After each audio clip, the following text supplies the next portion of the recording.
hot discussions here. Just in case you're confused, it's security session. Yes, it was done while we were. Yeah, no problem. So security, keep your site secure at extension level. To be frank,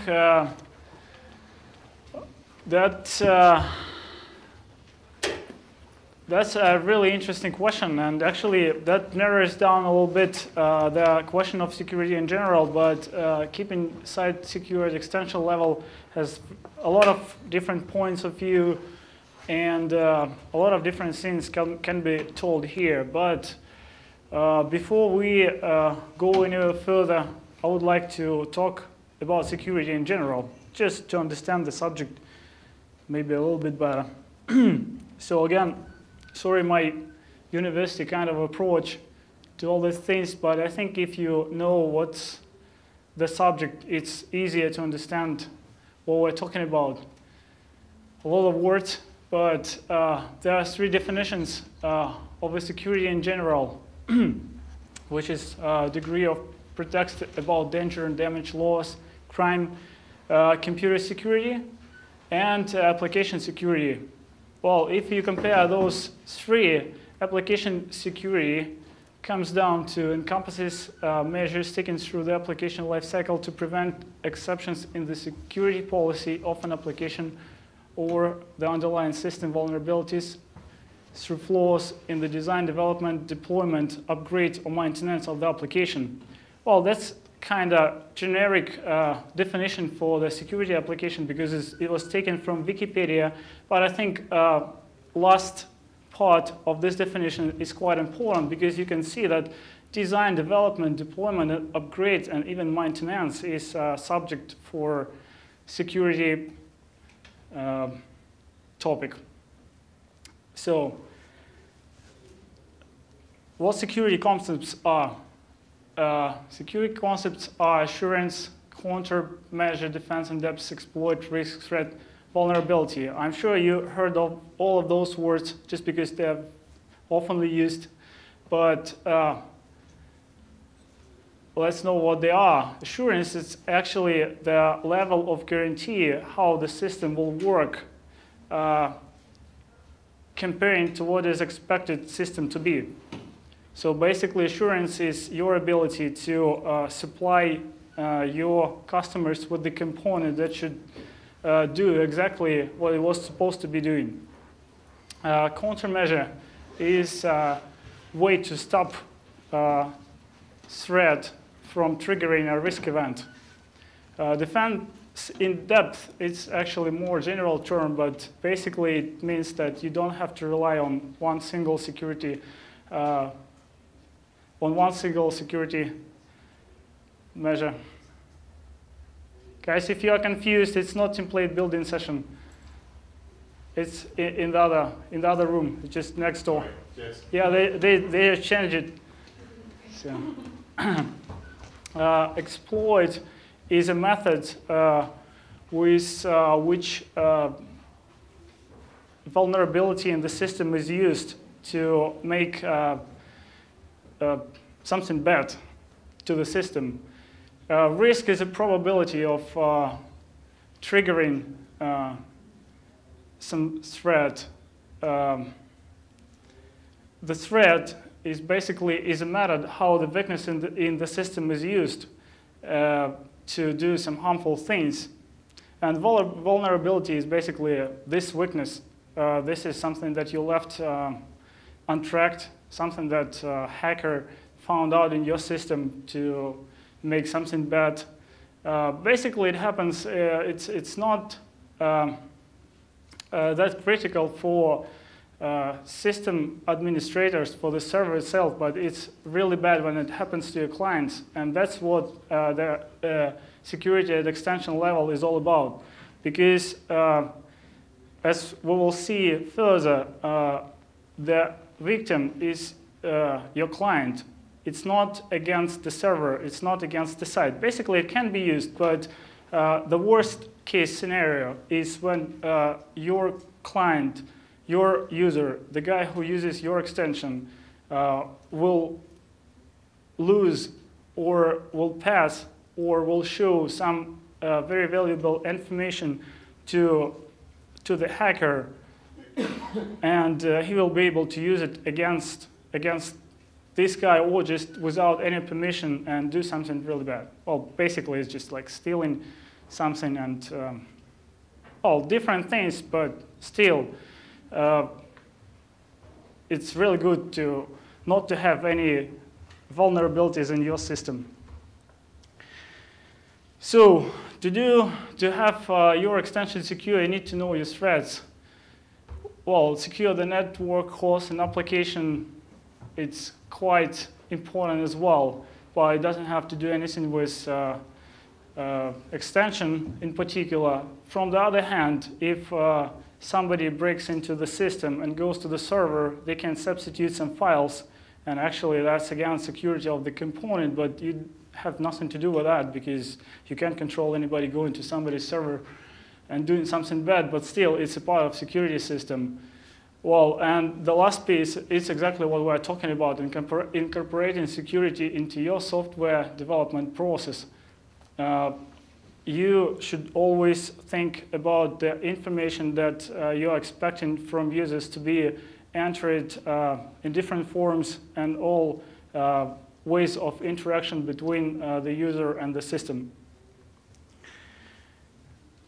I think the best way to start the session is to talk about top 5 extension vulnerabilities. So this is very often used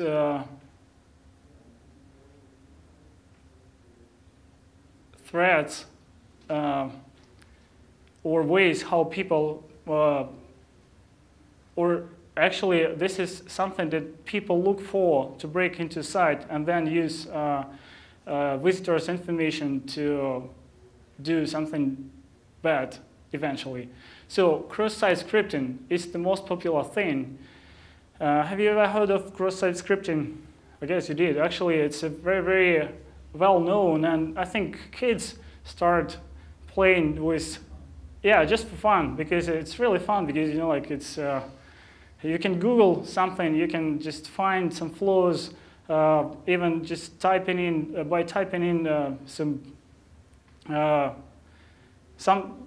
just XSS in Google, and you will find a lot of information and very easy ways to do that. Of course, if you want to do something really bad, you need to be sophisticated, but it's not workshop how to hack a site. It's just general. There are general questions about security and how to prevent this from happening in your extensions or extensions you use on your side. So what cross-site scripting is all about?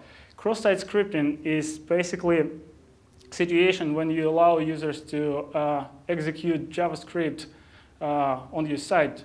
The target can be any text box you use in your application, and it's very often happens in any type of application. Facebook has a lot of XSS attacks every day. They're posted all over the network, and eBay has this type of problems as well. So, well, it can happen anywhere. So it's very popular. What eventually happens? Basically, if you don't check what's the user input in the text box, it can be some harmful JavaScript that eventually provides attacker with the information about the victim. Often they look for the session information that eventually can be used for some other things and used against the user. Well, let's try to build this lecture a bit of a conversation, because from my previous experience, it's really hard just to tell the information. You know, like I'm not a university teacher. It's really hard to talk all the time. So if you have any questions along the way, just ask them, because I think it would be better for all of us. I will be able to tell something I definitely know on this particular subject, but you know, like because I'm trying to following the line. I may miss something. Yes? Can you give an example, like a really simple example of XSS attack? Right, sure. For instance, you have some forums are always subject to this XSS attack, and people actually do it very easily. They actually, when they find out what XSS attacks are, they just look for forums, look for upgrades. They try to find those forums that are not updated and definitely have this security flaw, and they just do the following thing. If you have input box, it can be even authentication input for your username and password. And some application does return the information that you input back to you, like saying, if, for instance, if you write like Rob and blank password, you press submit all again, and it says, Rob, we're sorry, but your password is wrong, or something like that. Well, this even cannot be needed, because if it allows JavaScript, it will be executed. It's, it will show some message, and usually this security point is checked by entering some very simple JavaScript, like alert or something function, and you really know if it's a security flaw. So you basically need to check if JavaScript is executed. If it does, then you should expect XSS attack on your site. Does that mean you copy and paste the JavaScript into the password box? Username. So you copy and paste the JavaScript into the username? Yep, just like that. And then it will read the username, see it as JavaScript, and try and execute it? Oh, we just execute JavaScript. So if it says, Joe, your password is incorrect, rather than saying Joe, it will say alert hi. So right. It knows it will get alert hi, and that means you managed to get the site to execute JavaScript. I think it could be any input box or text server, it doesn't matter. And if it's not validated on the server side, so you can save it in the database. So it's maybe not malicious for the person who's doing it, but if I come later on, I log in, and there are some kind of scripts. There are scripts that can steal your cookie and send to the hacker. So it's like when I browse a website, and if it's a forum, let's say, the forum normally has a post, and I've saved my JavaScript instead of the post, and it's executed by into a database. Yeah, in the database. When I browse a website as a normal visitor, I see the page. There is nothing because it's JavaScript. But this thing, if I'm logged in, this thing steals my cookie and sends it to the attacker. So that's not a problem for a forum. But if it's eBay or some big company where you do some transactions and things like that, so they can steal your credit card or anything. That's, I guess, the main point here with the cross-site scripting. So any input box that returns back to you what you put in, right. is vulnerable. Just because when it returns the code back, it executes the code just because it thinks of this code as a code that is written on the page, and that's where actually it happens. So it could be like a location moving your browser. So if you go to the forum, the forum's got some JavaScript on, which actually fires you off to a porn site or something. Well, porn site is not that actually bad, but yeah, well, you can. I mean, at least you don't lose anything from this point of view. Yeah, well, right, but there are a lot of different scenarios, and actually, well, the idea is to get some information about different user.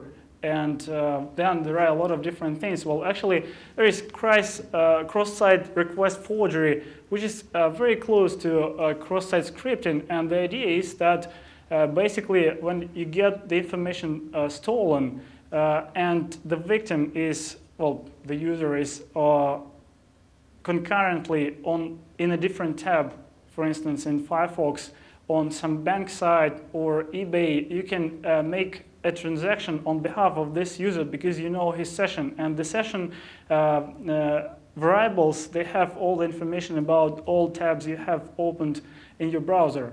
And basically, they can execute this transaction on behalf of you, and browser can't tell the difference. That's the main problem. So it's not dangerous for any, well, Joomla site if it's not something really big commercial, if it's just generic site, blog site, it doesn't do anything bad. But if you are concurrently on different sites, and then this is how it gets done, because you can be redirected with JavaScript somewhere else, and this page can be replicated from some application you are using, and the links can be changed, but you won't be able to see the code in the page because you don't expect the code to be changed. For instance, you can get redirected to some site you're in. It can say session timed out, and you need to log in again. You're logging in, and this information goes to the hacker or whoever he is, but this information is stolen, and then he can do anything with the information. So the idea of all the attacks mostly is to get an access to somewhere people should not have access to, or at least they're not their accounts. So cross-site request forgery is the method when this information is stolen, and you are at the same time in some different system. And this request is executed by basically clicking some unsuspicious link. Just kind of check out this news. It can be your email, whatever. Well, there are different tricks. I'm not a hacker personally, so I won't be able to teach you how to trick. Well, I think it's social engineering to some degree as well, because you need to be really good in how people use the system to fool just everybody. I know, well, a lot of people just don't know much about all those things until they find themselves in the situation when their credit card is used. But still, it's a question of education in any way, from user side and from developer side as well. Because with cross-site request forgery, it's not on user, it's mostly on developers who didn't make an effort to secure all those things, because for their site, for instance, it was a blogging site, it was not critical at all to protect user from cookie information being stolen. But if user used that blog massively, and at the same time he was making any purchases online, that's the case, that's the best scenario for the hacker to use this information he's currently having in his cookie to make this transaction. One way to look at it is, I mean, we probably all have these emails where they become more sophisticated, where at the bottom it says, you know, we've unfortunately lost your password, NatWest. You know, Lloyd's often, and I'm not a member of Lloyd's, but they're always requesting me to put my password in. I think some of the more sophisticated ones are click the link and then copy the whole page out because someone else has logged in with your PayPal account. So, you know, that makes you concerned. So just click here and log in to see. And all they're after is your login details. Now that's, you know, a lot of clients ring us and say, you know, is this genuine? We go, we look at it and we can find the form of action and the where it's going to go. It's some poor country, some poor company that's been hacked .something else.php and all the stuff's going there. Right. And I think all of these are basically different methods to get you to do basically the same thing. Yeah. Give them their new information. So like we scornfully say, just don't click it. If you get anything from a bank, don't do it. As developers, we've all got to make sure that we're not giving it, that we're not using by the different methods, giving the hacker the same sort of thing. Yeah, that's what it's all about. We need to protect users from the possibility, of losing information. Well, that's very true. Well, actually, it's all about the same. It's about getting access. Well, I wouldn't say file inclusion, PHP file upload. It's a little bit different, but they are very rude. They are very rude mistakes. I mean, like this is something I think that happens very rarely, but still it happens. But we'll talk about this a little bit later. Sql injection is very, very widespread technology of hacking into sites. So basically the concept is it's the same input control text field, the same username, and the idea is that when the script is executed and the values that go through the form just passed to the SQL query, it can be changed to alter the query itself to always grant access to the system, to result positively on something that is inputted even if the information is not correct. For instance, if you have, I would be really good to have examples here. I don't have, sorry, so I have to. Sony. Come again? The Sony issues that the Sony had earlier this year was SQL injection. Really?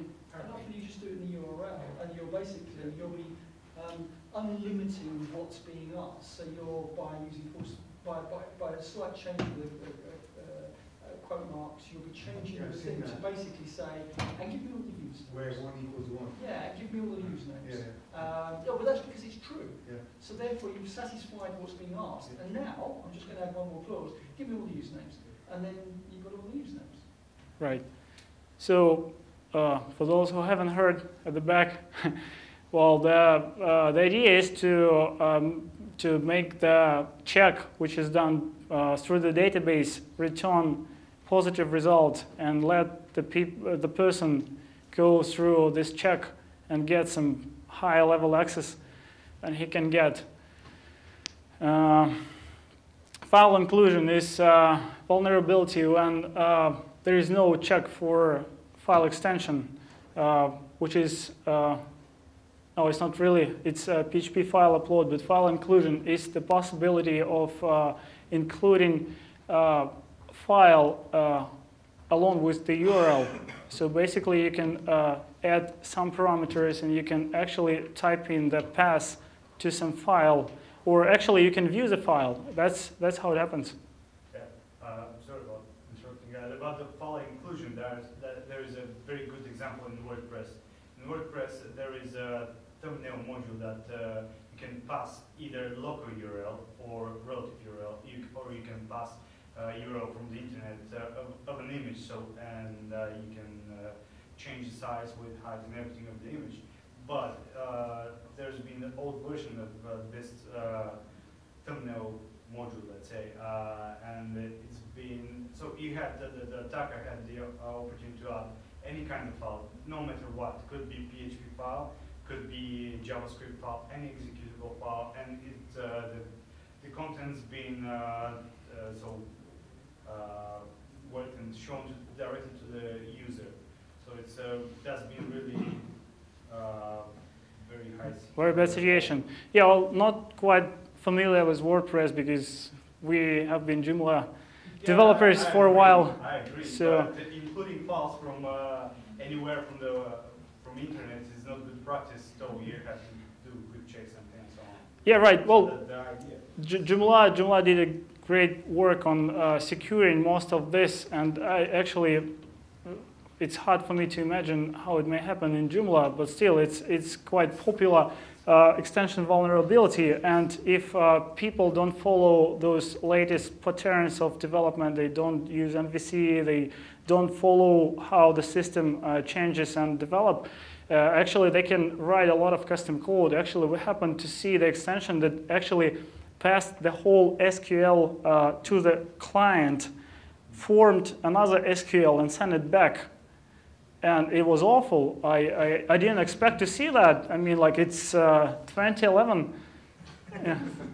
If you, right, a couple of years ago, I got hit with a file called C99 or something like that. It basically meant that, and the funny thing is, they had loads of directories throughout the site that mimic the names of standard Joomla components. Mm-hmm. CC newsletter was one, and a couple of others. So you'd have com on the CC newsletter, and I never installed that. But I got hit with this C99 on 2 or 3 websites, all within the same week, all within them just having been installed. I only installed these websites there. I think it was Joomla 1.20 or 1.19. So I'm not sure if it was Joomla's fault or I was also using Antisteer. But this was 3 websites, all got hit within the 1 week. And they all ended up with this C99. So it actually had files uploaded. Now I'm guessing that they didn't use cross-site scripting and they didn't use SQL or cross-site because if they had, they just could have kept on hitting me because they would have had all of my SQL data, all the passwords, and there was no way. Once I got rid of the files, that was the end of it. Right. So I never actually found out how they did it, but they did manage to get files up onto my. That's a rootkit. So by using it, they could have then gone through. Were you on a shared host? Yeah. There you go. So it probably was. It was a vulnerability. It could have been nothing to do with Joomla on another site. They got in with that particular rootkit, which I know reasonably well, and you can then just navigate your way around. And if the service, I mean, I've actually gone to take over a site for a client.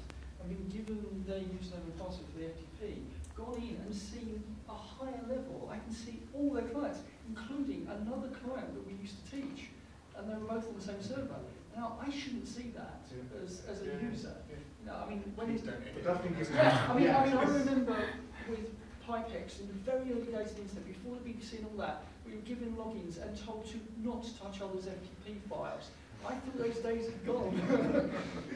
Yes, but it still happens. Shared hosting, I'm assuming that my account is not, you know, even though I might have like maybe 20 websites, I'm assuming that other people's accounts can't see mine. Not necessarily. If we go to root level, we can browse and go through directories. But we're talking about root beyond my beyond what you see. The root is here, the clients are here. So if the hacker has a root access, he can go between the accounts and browse the entire directory. And that's what I did. So and then I contacted the people who ran the server, who were quite big. And the people who ran the server contacted me and told me if I didn't sort it out, they would cut my account. So I simply assumed it was my responsibility, it was my fault, and it was. No.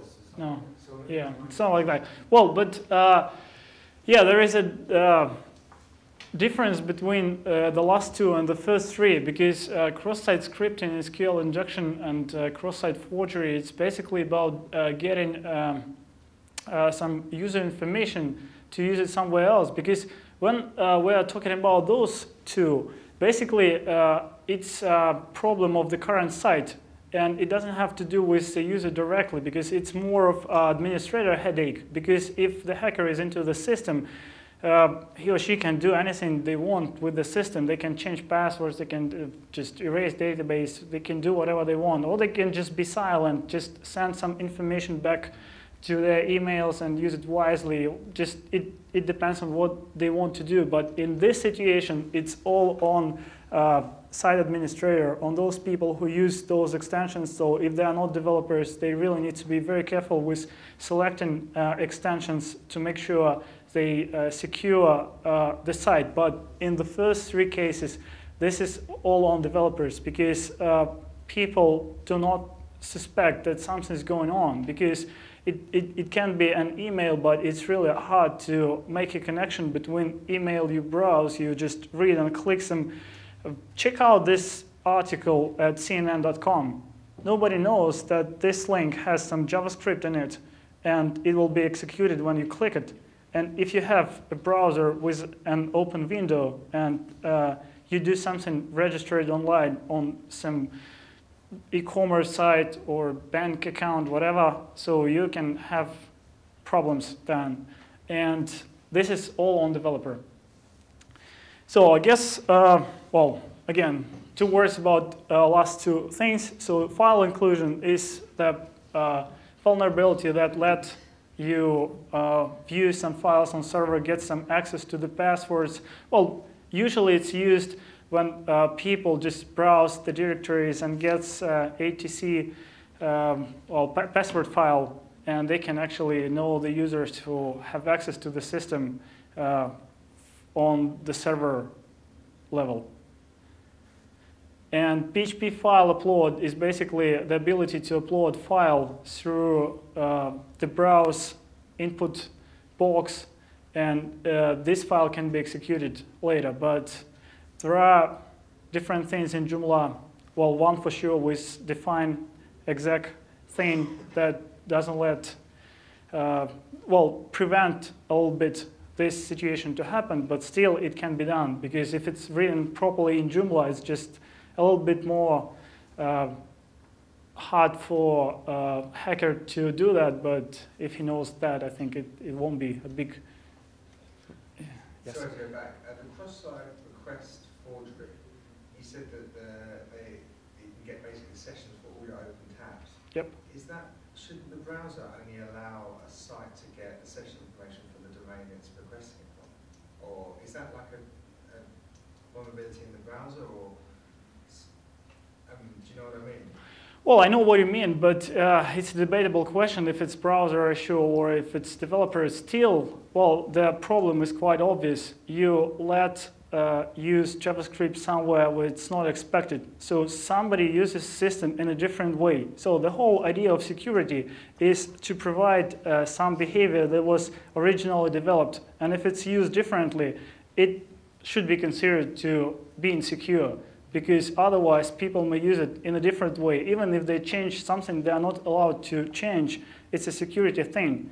And it's up to a particular attacker and to his skills and intelligence where he goes with that. Because if it's something that he can work with, well, it can be, like a big problem eventually. Because if he's very sophisticated in methods, like he can get some pieces of information and then put them all together and do something harmful. Is it easy to say, get me the session information for all my open tabs from the website in Firefox? Is it easy? Yeah, so if I wanted to be, if I have control of the site, can I say, give me all the session information this user has currently got in their open tabs? I think it's not session, it's cookie. Cookies, like. Right, so, well, it's access to cookie, and cookie is just a global thing, and it has all the information. Is that not domain restricted, though? It's domain restricted, but if I steal it from you and I visit the same domain, so it doesn't matter where I'm going. So it's the owner is changing, but the domain is always the same. Right.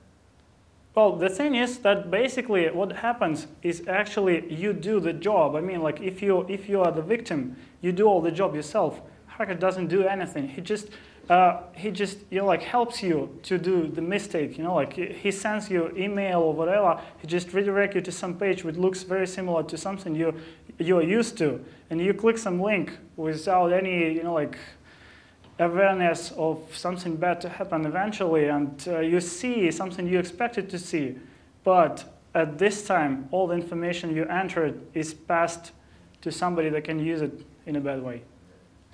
Okay. Are you going to talk about how you guard against these? Yeah, right. That was yes. That was I was going to right. No, I thought I would start with the vulnerabilities and then talk about what can be done to make extensions really secure. So there are not many ways, to be frankly, to do that, and they're quite efficient. That's why all those attacks are basically the lack of attention. So if extension is developed wisely, if you thought about information that you expect to get from the users, you won't be in the situation when your extension is insecure. So the first measure is to process the input. Basically, that's just that says that you need to get exactly what you expect to get. So if you expect the number, you should check if it was a number. If you expect some text, well, you can at least strip the tags in some situation, because, well, you may use some editor, HTML editor on your site, and you should have script there, but you can strip at least some tags. You can use different functions, just like scan the input and stripped at least JavaScript tags if they are not allowed. Well, it was in GCE, I don't know what version it was, but they didn't allow to insert media objects. So, and when, I don't know if it changed now, I think they have a button now which does that, but before they didn't allow to embed any JavaScript through the editor, and basically you had to go to database if you really needed to insert flash object into the article, you had to go to the database and store there. But the next time you open this article, yeah, it's gone. Yeah, but that's security sin. Actually, we need to thank them because, well, it's maybe too much of security, but maybe they know how to hack through the embedded objects. Well, maybe through the iframes or something, because it's also a way to fool the victim, because usually it can be an iframe which is hidden, and the link, and when you click the link, basically you do some action in the iframe, and it can be really, really bad. So make sure you know what exactly comes through the input on your side. The next point is cast the types. Well, it's basically how you do the first point. So you cast the type. Well, basically it's for the known types, but if you need some more sophisticated logic, you run some more checks when you get the input to make sure there is nothing insecure over there. Use tokens. That's the most difficult things for attackers to fool, because token. Which token are you talking about? PHP, Joomla tokens. Yeah, well, we're talking about Joomla. Yeah, it's Joomla token. It's a really, really good working measure to have your site really secure. So the basic idea of the token is that when you have a form, you have a token in a hidden field on the form, and when it sends back, you know exactly what's going on and who sent the form back. So, and you just compare them, and if it was the same user who did the request, so then it's done. Because what that means and how that protects, for instance, if it's some commercial site and your cookie got stolen, and you have your bank account open in another window, and if somebody tries to fool the system by sending the same request as you would send by filling the ordinary form for transferring money or something, it would have a token.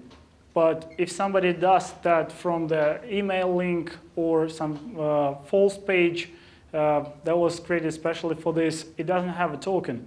So the system knows that it wasn't the form that was shown to the user. It's just something different, so it just doesn't process it. It never happens. Yep, sure. About those, also connect directly to your session. So every browser you're browsing, you have your own session. So even if they replicate, so they can't replicate the same token. Even if there's a token, it won't be the same because the session is completely different. That's a different browser.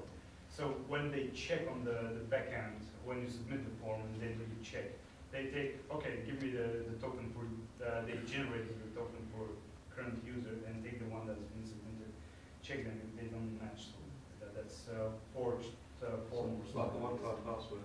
Yeah, something like this, yeah. It's generated for this form for this user. And it's really easy to do in Joomla, so you shouldn't not do it. Yeah. It's really hard to guess a token. It's like the same as guessing MD5 hash for the password, which is very like the same. And the token name is actually there. Yeah, it's actually the values one, so you can't even guess the name. Right. You have to guess the name. right. I actually saw in one piece of software the use of a very easy token. And I thought it was quite clever. And basically in his form, he had a very easy token, so that basically any robot or anything would go, oh, token, and pass it. The whole point was he sanitized and took that token out. So if that token was presented, it wasn't from his software. And I thought that was quite a clever one, because a lot of people would see it and automatically pass it on. But actually in his process, he took it out and then didn't process it. So if it came back, he knew that it had been sent by a bot or whatever. Well, I would say, like it's for clever hackers, because like if they are not clever enough to see the token and just do it in the ordinary way, then they pass through this security measure. If I understood you correctly. Yes, but in a way. So if they don't pay attention to the token, they will be. Which would then strips out the bots, because effectively the bots would have seen the hidden field, they would have copied it and sent it on. But do they use real tokens? No, this was just very simple. It was a fake token. If the token Right. got sent, they knew it was a bot because they didn't use it. Right, but if it's not, then you're through. Yeah, totally. I mean- No, it's not the first line of defense, but it's a nice little way to read something. Yeah, but I still think it's for clever people, you know, like those who can notice those hidden tokens and know about that. Well, but basically PayPal used the same way. I think eBay does the same. It's actually the only way to know for sure that you are dealing with the same person. So it's really good to do. Not many people do so, but it's a good thing to think about. But testing is essential thing. Basically, you need to get your scope for the project. You need to make sure that, think of the worst case scenario of using the program, just test all the inputs. Or better, just make sure you're getting exactly what you expect it to do. It's a lot easier because you can actually know all the ways people can use your code. You can just make sure what you want to get eventually. And if you're sure you're getting what you expect to, you will have no problem with the security. Well, here are some notes.